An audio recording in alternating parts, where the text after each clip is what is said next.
किसी भी सहाफ़ी का सबसे बड़ा हथियार उसका सवाल होता है, लेकिन पाकिस्तान जैसे ममालिक में जब कोई सहाफ़ी सवाल के हथियार का बेदरेग इस्तेमाल करने लगे तो फिर उसके साथ कुछ ऐसा होता है कि वो खुद खबर बन जाता है। इन ख़यालात का इजहार सीनियर सहाफ़ी और एंकर पर्सन हामिद मीर ने अपनी एक ताज़ा तहरीर में किया है। सहाफ़ियों पर होने वाले रियासती तशद्दुद के खिलाफ आवाज़ बुलंद करने की पादाश में जियो टीवी से ऑफ एयर कर दिए जाने वाले सीनियर सहाफ़ी कहते हैं कि अब मेरी ही मिसाल ले लीजिए। कभी मेरी गाड़ी के नीचे बम नस्ब कर दिया जाता है, कभी मुझ पर गोलियों की बुछाड़ करके खून में नहला दिया जाता है, कभी मुझ पर गद्दारी और बगावत के झूठे मुकदमात बनाए जाते हैं और कभी मुझ पर प्रोग्राम करने पर पाबंदी लगा दी जाती है। यूँ मुझे कई मरतबा खबर बनाया गया। दूसरे अल्फाज में मुझे बार बार सबक सिखाने की कोशिश की गई और जब मैं खबर बन गया तो उल्टा मुझे सवालात पूछने की बजाय बहुत सारे सवालात के जवाबात देना पड़े। हामिद मीर कहते हैं कि 28 मई सन 2021 को नेशनल प्रेस क्लब इस्लामाबाद के बाहर एक सहाफ़ी असद तूर पर हमले के खिलाफ एक मुजाहरा था। इस मुजाहरे में मेरी तकरीर के बाद जियो न्यूज़ ने मुझे अपने सबसे पुराने टॉक शो कैपिटल टॉक की मेज़बानी से रोक दिया। यही नहीं बल्कि रोज़नामा जंग में मुझे कॉलम लिखने से भी रोक दिया गया। इन पाबंदियों के बाद मुझे बहुत से सवालात का सामना था। कुछ सवालात के जवाबात मैंने दे दिए, कुछ सवालात के जवाब देने से मुझे मुख्तलिफ सहाफ़ती तंजीमों ने रोक दिया ताकि मेरे लिए मज़ीद कानूनी पेचीदगियाँ पैदा ना हों। इसलिए कि कई शहरों में मेरे खिलाफ बगावत के मुकदमात दर्ज किए जाने की दरख्वास्तें दायर कराई जा चुकी हैं। कुछ दरख्वास्तों में इल्ज़ाम लगाया गया कि हामिद मीर ने पाकिस्तानी फ़ौज के जर्नैलों के नाम लेकर उनकी तौहीन की है। ये इल्ज़ाम बिल्कुल गलत था। लिहाजा सहाफ़ती तंजीमों के इसरार पर मैंने इस इल्ज़ाम की वजाहत भी कर दी कि मैंने किसी का नाम नहीं लिया और ना ही फ़ौज से बहैसियत इदारा मेरी कोई लड़ाई है।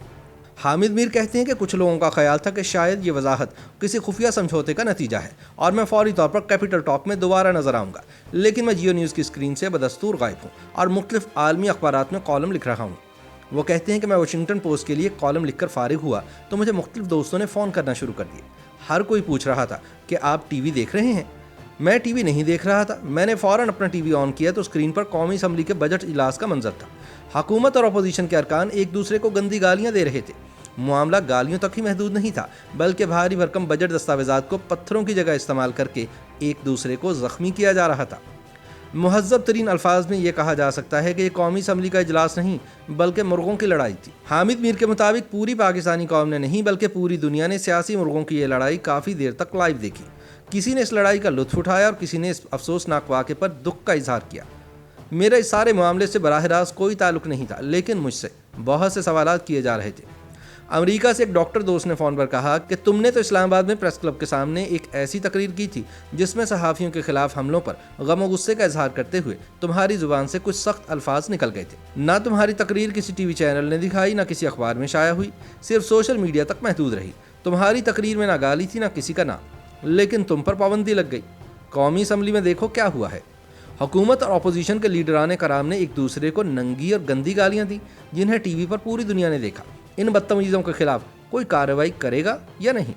हामिद मीर के मुताबिक ये सवाल सुनकर मैंने चंद लम्हों के लिए सोचा और फिर दोस्त को जवाब दिया कि हो सकता है कि स्पीकर कौमी असम्बली कुछ अरकान का चंद दिनों के लिए हाउस में दाखिला बंद कर दें, लेकिन उन्हें बजट भी पास कराना है। वह ज़्यादा लंबी सज़ा नहीं दे सकते। ये फ़ोन बंद हुआ तो कराची से एक बुजुर्ग सहाफ़ी ने फ़ोन पर अपने मखसूस अंदाज में पूछा कि मियाँ आपने तो किसी को गाली नहीं दी थी, फिर भी आपने अपने लहजे पर माजरत कर ली थी, मगर हमारे ये मुंतखब नुमाइंदे तो मुसलसल एक दूसरे को गंदी गालियाँ दे रहे हैं। क्या आपके टीवी चैनल्स इन गालियाँ देने वालों को भी अपनी स्क्रीनों से गायब कर देंगे? हामिद मीर के मुताबिक ये फ़ोन बंद हुआ तो लाहौर से एक नौजवान वकील ने फ़ोन पर कहा कि यह कैसा नया पाकिस्तान है जिसमें कौमी असम्बली में एक दूसरे को सरेआम गालियाँ देने की इजाज़त है, और अगर कोई सहाफ़ी ये मुतालबा कर दे कि मेरे साथियों पर रियासती हमले बंद करो वरना हम भी किसी का नाम लेंगे तो उस पर पाबंदी लगा दी जाती है। उसने मुझे कहा कि आप ये मुल्क छोड़ क्यों नहीं देते। मैंने उस नौजवान से कहा कि मुल्क छोड़ना इस मसले का हल नहीं है। इस पर वो नौजवान कदर तलखी से बोला, फिर भुगतो गद्दारी के इल्ज़ाम। हामिद मीर कहते हैं कि ये फ़ोन बंद हुआ तो मैं सोचने लगा कि जो लोग मुझ पर ये इल्ज़ाम लगाते हैं कि मैं पाकिस्तान के इदारों को बदनाम करता हूँ, वो ये क्यों नहीं सोचते कि मुझ पर लगाई गई पाबंदी ने पाकिस्तान को ज़्यादा बदनाम किया है। पाकिस्तान में इलेक्ट्रॉनिक मीडिया को रेगुलेट करने वाले इदारे पैमरा ने मेरे खिलाफ कोई नोटिस जारी नहीं किया। किसी अदालत से मुझ पर पाबंदी का कोई हुक्म नहीं आया, लेकिन पाकिस्तान के सबसे बड़े चैनल की इंतज़ामिया ने मुझे नामालूम अफराद के दबाव पर ऑफ एयर कर दिया। मतलब यह है कि पाकिस्तान में कोई कानून नहीं है, बस जिसके पास लाठी है वही भैंस का मालिक है। हामिद मीर कहते हैं कि मुझ नाचीज़ को पाकिस्तान में सेंसरशिप की जीती जागती मिसाल बनाने वालों से गुजारिश है कि आप तो अफगानिस्तान में अमन कायम कराने निकले हैं, तालिबान और अमेरिका के मुज़ाकरात कराने का क्रेडिट भी लेते हैं, लेकिन मेरा मशवरा है कि आप अफगानिस्तान में अमन ज़रूर कायम करवाएं, लेकिन पहले पाकिस्तानी पार्लियामान में तो अमन कायम करवा दें। اس ملک میں اراکین پارلیمان بھی ایک دوسرے سے الجھ رہے ہیں، صحافیوں کو بھی ایک دوسرے سے لڑایا جاتا ہے اور ججز کو بھی ایک دوسرے کے خلاف استعمال کیا جاتا ہے۔ تاریخ سے مثالیں پیش کرنے کا وقت نہیں، لیکن حقیقت یہ ہے کہ جس ملک کی پارلیمان، عدلیہ اور میڈیا مضبوط نہ ہو، وہاں کوئی ادارہ مضبوط نہیں رہ سکتا۔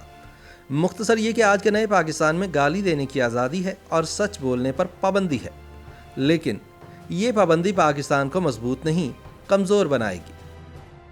YouTube پر گوگلی نیوز دیکھنے کے لیے youtube.com کی سرچ بار میں googly news T V type کریں۔ گوگلی نیوز کے پیج پر سرخ رنگ کے سبسکرپشن والے بٹن پر کلک کرنا نہ بھولیے۔ YouTube پیج پر اپلوڈ ہونے والی ویڈیوز سے باخبر رہنے کے لیے بیل آئیکن پر کلک کیجیے۔ آپ کو ہر نئی ویڈیو کے بارے میں نوٹیفیکیشن موصول ہو جائے گا۔